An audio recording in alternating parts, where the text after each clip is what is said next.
I decided I wanted to go into the Marine Corps because there was a Marine who lived around the corner from us. This man was nothing but pride, and I knew that's what I wanted in my life. And at that time in my life and in the history of this country, blacks could not get in the Marine Corps.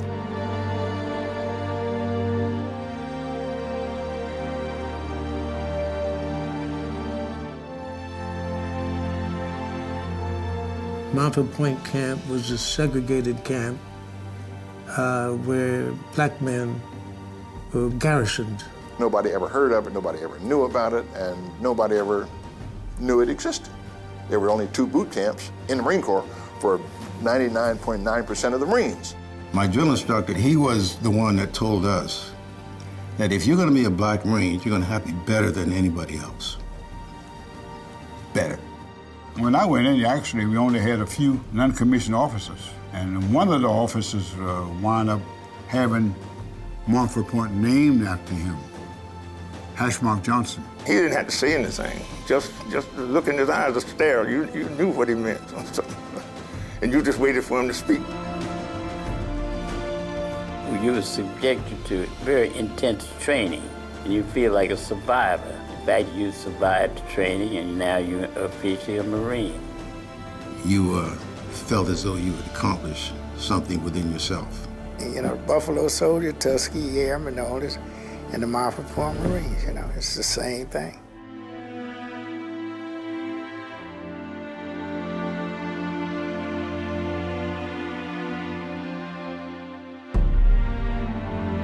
We African Americans were demanding the right to be on the battle lines, to fight. We wanted to prove that we were just as good as a infantrymen as anybody else. I found myself as a corporal, and I took over a squad. We ended up on the island of Iwo Jima. I landed on D-Day, incidentally. So when we got to Iwo Jima, it was a city of ships. One of the most unbelievable sights you want to see. Like, all the landing crafts were going around in a circle, forming a line to come in waves to the beach. First of all, the waves, understand, that were coming in against the banks were ferocious and sometimes covered you up. That was in my mind. But I ever see my brothers and sisters again there, they were just pitch black. When the Japanese fired their weapons, they get a good idea of where they were located. From out of that, there were 2 in my squad that earned both the Silver Star and the Bronze Star. It was still segregated up until the Korean War. Marine Corps was one of the first branches of the military to start to integrate. Now I was the only black in the outfit. At 31 Marines, only 1 black. Okay, they wouldn't say a word to me. So when we get to Incheon, now these guys now begin to warm up to me because they realize that we depend on each other. Well, our lives depend on one taking care of the other. So we get to Chosin Reservoir, and the Chinese had cut us off completely. So now we got to get ourselves out of there. Now the worst part of that is it's 35 below zero. We ran out of food, ran out of water, ran out of ammo. My boot would literally froze to my foot. When my boot came off, part of my foot came off with it. So all my toes on my right foot are gone. The training I got at Montford Point saved my life.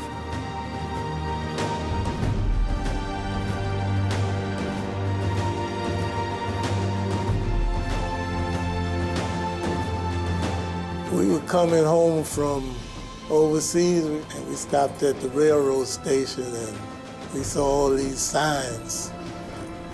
No colors allowed, white only. And we took all them signs down. And we told them, we didn't go to war for the United States to come back to see this. I wasn't drafted. I volunteered to wear that uniform. And I respected the uniform, and I had hoped my fellow citizens would have respected it also, but that didn't necessarily happen. I have a friend who was on his way home after boot camp. He was sitting there having been passed over by 2 buses when suddenly a big burly white Marine came in. And he came over and he said, gee, I didn't realize that there were black folks in the Marine Corps now. He said, well, welcome. He said, how long have you been here? He asked him. He said, by the way, why are you waiting over here? Why aren't you getting on the bus?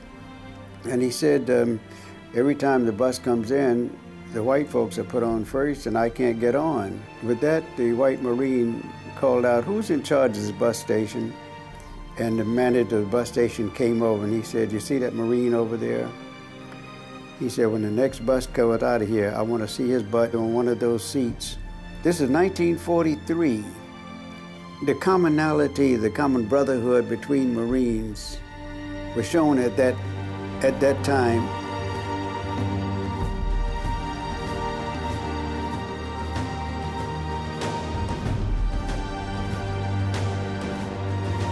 During World War II and afterwards, the highest rank that a black person could go was to that of 6th Striper sergeant in the military.